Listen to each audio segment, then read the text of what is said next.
Diversos países ao redor do mundo estão retornando gradualmente às aulas presenciais, apesar da medida ainda gerar inúmeras discussões no que diz respeito à segurança dos estudantes. Países como França, Coreia do Sul e Itália chegaram a reabrir as escolas, mas tiveram que fechar novamente após identificarem surtos da Covid-19. Agora, esses países estão implementando o ensino híbrido, alternando aulas presenciais e à distância. Nos Estados Unidos, país hoje com o maior registro de casos de coronavírus no mundo, algumas instituições de ensino chegaram a reabrir, mas por lá a medida também é bastante polêmica. Aqui no Brasil, alguns estados já estão sinalizando um retorno às aulas presenciais, mas há diversos questionamentos sobre essa decisão, já que a pandemia no país ainda não está controlada. Para falar sobre os possíveis riscos do retorno às aulas, eu conversei com a médica infectologista Carolina Ali, que é professora da Escola de Medicina da UFOP e integra o Comitê Covid-19 do município de Ouro Preto. Veja na entrevista. Muito obrigada, doutora Carolina, mais uma vez pela entrevista à TV UFOP. Obrigada pelo convite. Eu gostaria de começar perguntando sobre a situação da transmissão do coronavírus hoje no Brasil. Ela já permite um retorno gradual das aulas presenciais dos estudantes aí de volta às escolas? Falar em Brasil é muito complexo porque a situação ela é bastante diferente em diversas regiões. É uma pergunta difícil, né, que eu não terei uma resposta objetiva para ela. As secretarias estaduais e municipais de saúde, de educação, vêm se esforçando para obter essa resposta. O que a gente tem na região dos Inconfidentes é uma ascensão do número de casos, principalmente Ouro Preto e Mariana. Em Itabirito, esses casos já estão diminuindo. Falar na reabertura das escolas, o que isso impacta? A gente tem observado que já é sabido, né, que as crianças elas não adoecem com a mesma frequência que os adultos. A prevalência, a incidência de infecções graves nas crianças é muito menor do que adultos e idosos. Então, o impacto real da reabertura das escolas, ela ainda não é bem definida. A gente sabe que o vírus circula entre crianças e que o problema maior, talvez, seria essas crianças levarem essa infecção para casa, para aqueles adultos com comorbidades, para aqueles avós, mas as crianças, apesar da síndrome inflamatória multissistêmica, que foi identificada secundária à infecção pelo Covid, o impacto direto nas crianças é muito pequeno. Então, assim, falar se é o momento para a abertura, para a retomada das atividades presenciais nas escolas, isso requer uma análise multiprofissional, multidisciplinar, porque precisamos avaliar isso, o impacto não só nas crianças, mas o impacto naqueles adultos, naquelas pessoas com as quais as crianças têm contato. Então, é comprovado já cientificamente que as crianças, elas sofrem menos aí no caso de contrair o coronavírus? Sem dúvida. Sem dúvida, grandes estudos populacionais, como feitos pelo CDC nos Estados Unidos. Recentemente saiu um estudo no British Medical Journal que mostrava que de 659 internações em criança, as internações que resultaram em óbito foram apenas 6. Esse dado é um dado muito melhor do que os dados de internação em idosos, certo? Então, o impacto e todas essas crianças que foram a óbito, elas tinham problemas sérios de saúde. Então, crianças saudáveis, elas são geralmente assintomáticas ou apresentam sintomas muito leves da Covid-19. Isso tranquiliza muito a gente, né? Isso pela questão fisiopatológica mesmo da doença. Algumas explicações para esse comportamento nas crianças já têm aparecido. Mas então o adoecimento e o desfecho fatal é muito menor nas crianças do que em adultos e idosos. Muito se fala sobre os riscos de uma sala de aula, mas, por exemplo, aqui em Minas Gerais, com a onda amarela, estão permitidos os funcionamentos de bares, restaurantes, academias. Esse tipo de estabelecimento, eles não oferecem iguais riscos ao de uma sala de aula, por exemplo? É um contrassenso. Né? No projeto inicial do Minas Consciente, as escolas elas não entraram em nenhuma dessas ondas. A escola é tratada como um caso à parte. Então, assim, a discussão do retorno das atividades das escolas, ela é mais da Secretaria de Educação, Secretaria de Saúde, ela não tem essa previsão como é previsto na evolução aí das ondas. É realmente um contrassenso, né? Agora, a gente tem que entender o que está por trás da paralisação das atividades na escola. As crianças, em primeiro lugar, elas não conseguem manter hábitos de higiene, não têm aquela consciência tal qual um adulto. E outra questão, como eu já disse, é que essa criança, ela pode levar, geralmente ela é cuidada por um idoso, ela pode ter contato com pessoas do grupo de risco. Então, ela pode, sim, ser um carreador desse vírus para essas pessoas do grupo de risco. Mas, realmente, é um contrassenso, né? Mas é porque as coisas não têm andado juntas. Essa progressão aí das ondas, que faz com que os bares estejam abertos, as escolas não acompanham essa progressão. As escolas são uma discussão à parte. Inclusive, no estado de Minas Gerais, houve uma discussão na última semana para que incluísse as escolas nas ondas do Minas Consciente. Tá? Então, eu acredito que informações mais precisas sairão aí sobre as escolas nas próximas semanas. Nessa questão de planejamento no que diz respeito ao retorno das escolas, à educação, não parece haver, talvez possamos dizer até mesmo um negligenciamento aí desse setor, já que os outros estão na prioridade de retomar o funcionamento e as escolas continuam sendo postergadas? As escolas foram tratadas como um caso à parte, né? Então, principalmente com relação às crianças, existe muita preocupação. Criança e gestantes são sempre populações mais delicadas de se trabalhar. E existe também pressão de sindicatos, de escolas, de professores que têm observado que não é o momento de voltar, que estão com medo de retornarem às atividades. Então, eu acho que a Secretaria de Estado de Educação vai ter muita dificuldade em manejar isso aí. E, ao mesmo tempo, de criar os protocolos, né? O Estado de Minas já lançou um protocolo para a educação, que não tivemos acesso ainda, mas são né, protocolos de biossegurança entre os alunos. Mas é difícil criar esses protocolos quando a gente está falando de crianças, né? Não se pode, os pais talvez queiram garantias de que aqueles protocolos vão ser seguidos, mas como que a gente vai dar garantia que a criança não está brincando com outro coleguinha? O que a gente vê em crianças menores, né? Que os brinquedinhos são levados à boca, uma outra criança leva à boca também, então aquilo ali pode ser realmente uma forma descontrolada de transmissão do vírus, né? Como de outros vírus também já conhecidos, síndrome mão-pé-boca, tem várias viroses que são transmitidas em escolas, principalmente escolas pequenas, escolas de crianças pequenas, né?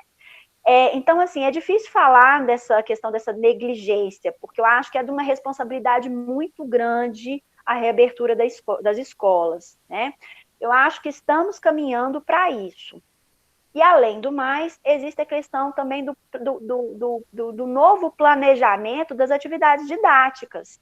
Então, existe a discussão da biossegurança, mas existe também a discussão da retomada dessas atividades do ponto de vista didático-pedagógico. Sim, mas é possível a adoção de uma retomada segura das aulas nas escolas? Bom, eu acredito que sim. O que a gente tem que fazer é retomar as atividades e acompanhar, certo? Se a situação sair do controle ou observar-se um número grande de casos, um impacto muito grande daquela reabertura, retrocede-se.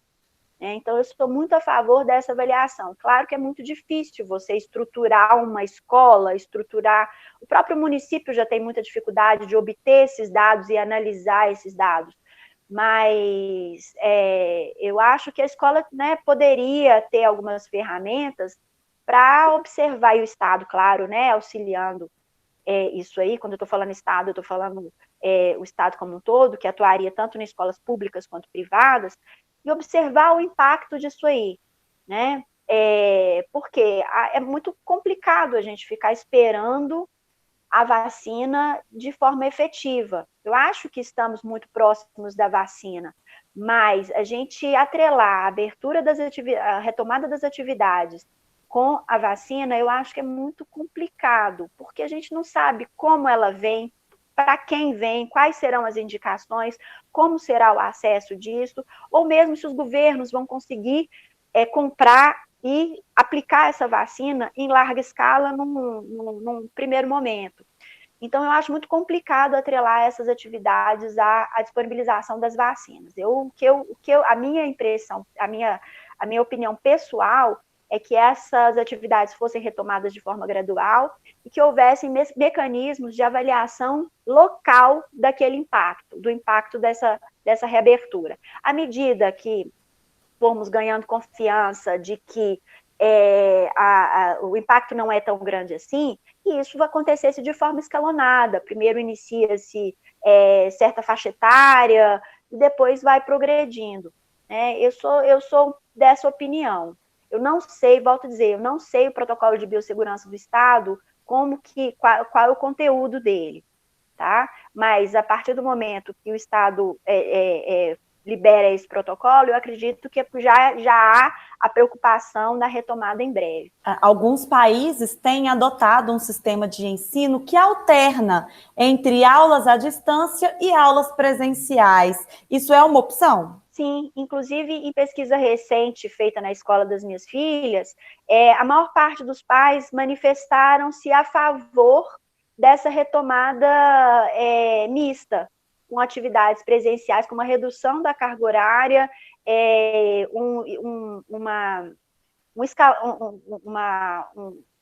grades escalonadas, né, em que se evita que todas as crianças e todos os alunos, estou falando criança aqui, mas estou incluindo jovens também, adolescentes, que todos estejam na escola ao mesmo tempo, que evite aquelas aglomerações nas portas das escolas. Então, essa acredito que seja, sim, uma opção.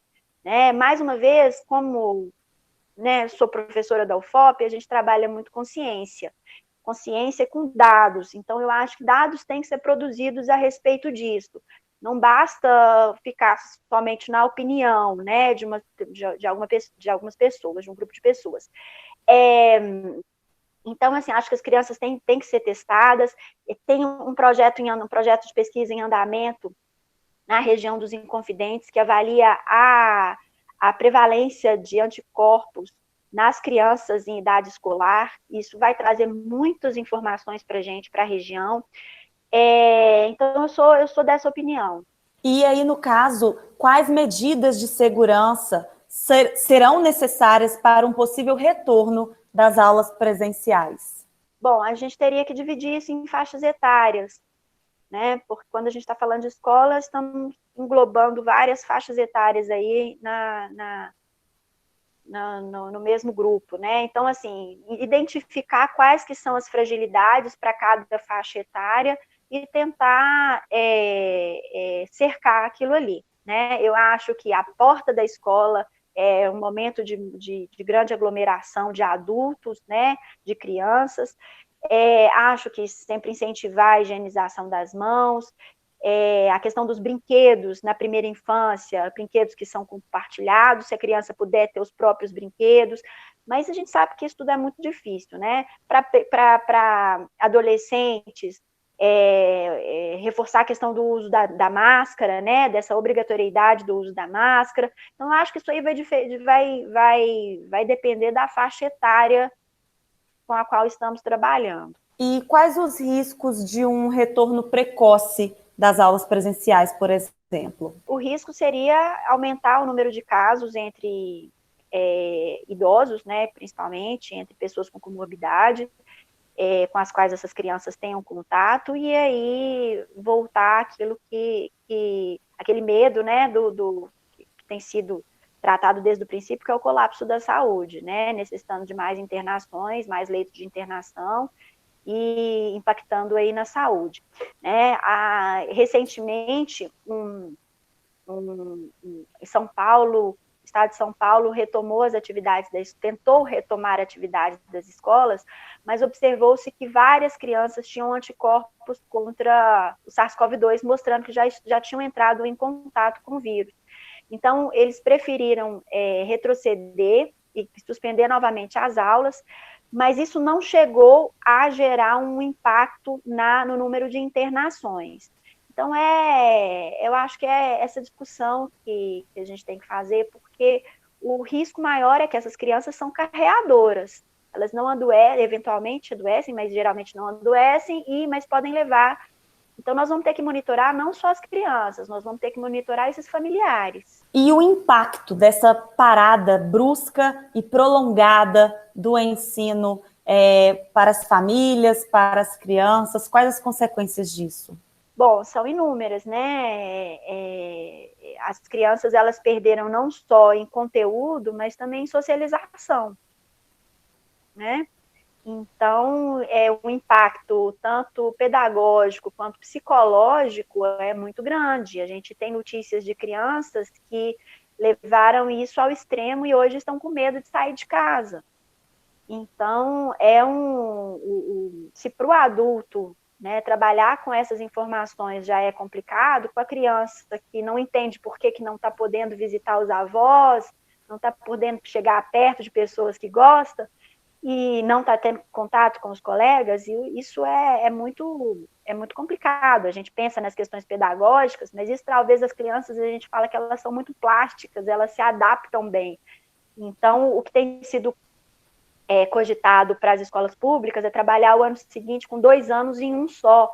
Eu não duvido que as crianças vão dar conta, né, desde que com boas estratégias didáticas aí, que as crianças deem conta de correr atrás disso. Claro, vai ser um estresse muito grande, principalmente nos últimos anos, né, que as pessoas se preocupam aí, que os jovens se preocupam aí com o Enem. Mas tem as questões psicológicas também, né, que as crianças estão doidas para se socializarem. E qual a previsão que você faz no momento no que diz respeito ao retorno às aulas presenciais? No caso, a senhora acredita que elas retornarão em breve ou ainda vai demorar mais um pouquinho? Bom, eu acredito que ainda seja necessário um tempinho para que as escolas se adaptem ao novo currículo que vai ser construído. Então, não só pelas questões da implantação do protocolo de biossegurança, não. Eu acho que essas questões didáticas aí, elas são complicadas. Bom, eu aposto que seja o ano que vem, para facilitar essa organização e para que possa estabelecer uma data mais segura, eu estou apostando no ano que vem, certo? Como eu disse antes, aguardar a vacina, eu acho que é uma data muito incerta. Apesar de estarmos próximos, eu acho que é uma data muito incerta. Então, eu aposto, até por questões organizacionais mesmo, que ocorram as atividades presenciais no ano que vem. Muito obrigada mais uma vez, doutora Carolina, pela entrevista. Muito obrigada pelo convite. Em Ouro Preto, a assessoria de comunicação da Prefeitura informou à nossa equipe que, no momento, não há nenhuma previsão de retorno das escolas e creches municipais. A assessoria disse ainda que o Conselho de Educação tem se reunido mensalmente para acompanhar a situação na cidade. Vale lembrar que nenhum tipo de suporte educacional ou aulas remotas estão sendo oferecidos em Ouro Preto. Já em Mariana, a assessoria de comunicação da Prefeitura informou que a entrega dos cadernos pedagógicos do projeto de ensino remoto está em dia e que os volumes 3 e 4 dos livros estão sendo distribuídos nesta semana. Ainda de acordo com a assessoria, não há nenhuma previsão de retorno das aulas presenciais. E a TV UFOP e a Rádio FOP continuam acompanhando a situação do novo coronavírus aqui na região. A gente pode voltar a qualquer momento com mais informações.